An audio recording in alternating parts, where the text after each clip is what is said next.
কেমন আছো বন্ধুরা? আমি তোমাদের বন্ধু লাকি। কৃষ্ণকথার এই চ্যানেলে একটি গুরুত্বপূর্ণ ঘোষণা। আগামী জন্মাষ্টমীর উপলক্ষে শনিবার চাকদা নবারুণ মাঠে গুরুকুলের পক্ষ থেকে আমাদের পিতা শ্রীকৃষ্ণের মহাপুজোর আয়োজন করা হয়েছে। সকলের আমন্ত্রণ রইল। হরে কৃষ্ণ।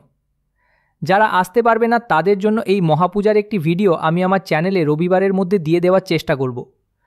ভিডিওর নোটিফিকেশন আগে পাওয়ার জন্য চ্যানেলটি সাবস্ক্রাইব করে নাও।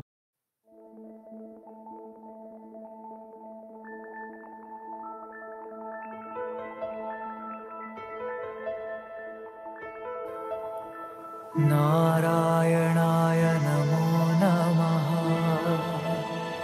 वासुदेवाय नमो नमः। नारायणाय नमो नमः।